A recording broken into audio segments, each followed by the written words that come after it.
The crust of our planet began as molten rock.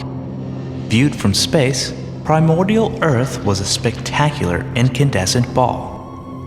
And when the glowing outer layer began to solidify, the rock cycle began. A cycle that continues down through time to today, 4 billion years later. In the beginning, all rocks on Earth were igneous, or fire-formed. Volcanoes generate the most spectacular process that produces new igneous rocks today. Volcanoes deliver rocks to the surface, either in air or underwater as magma, the molten form of rock. Sometimes magma fails to make it to the surface. Geologists call these molten masses that cool deep underground intrusive rock, to distinguish them from more visible extrusive lava flow. Because they form deep in the earth, it may take millions of years for the material above them to be lifted up and weathered away. But given enough time, intrusive rocks can be uncovered to create prominent landmarks, like Mount Rushmore in South Dakota.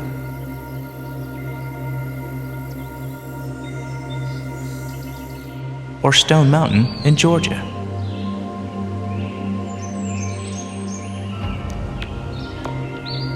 Or the highest peaks of the Colorado Rockies.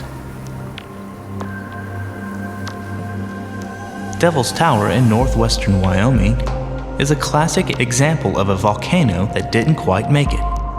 Its magma penetrated hundreds of feet upward into the overlaying sandstone, and then cooled in place without making it to the surface.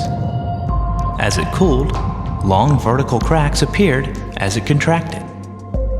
Now, millions of years later, the sandstone has weathered away, leaving behind a spectacular place for close encounters of the third kind. After igneous rocks form and is exposed to weathering effects of wind and rain and heat and cold, small chips and bits and pieces are broken off and washed down to the sea, or river bottoms, or lake beds.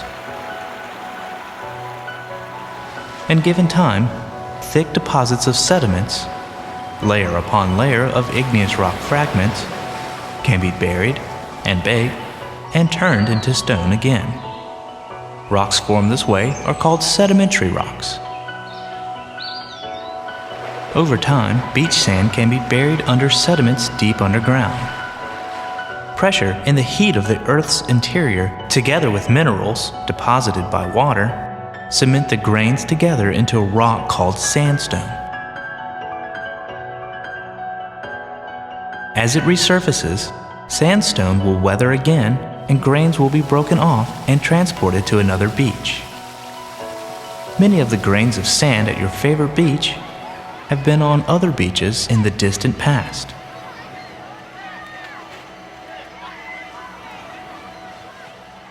Living organisms also contribute their remains to sedimentary rocks. Plants die, and their leaves, stems, and trunks accumulate to form layers of coal. Microorganisms in the ocean die, and their skeletons add to the material at the bottom. Material that will eventually become the sedimentary rock we call limestone. Sandstone, shell, and limestone are the most common forms of sedimentary rock.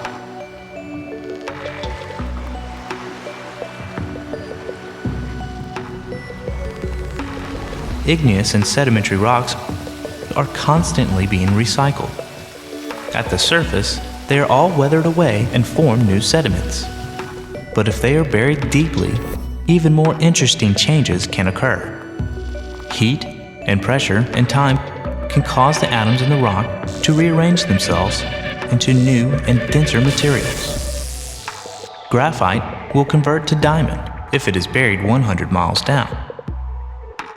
Rocks that have been changed since they first formed are called metamorphic rocks.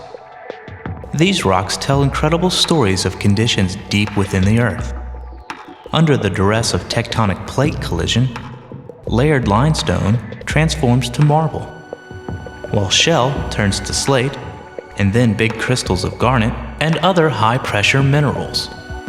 And as these materials surface, they begin to weather to form more sediment, and the cycle begins anew.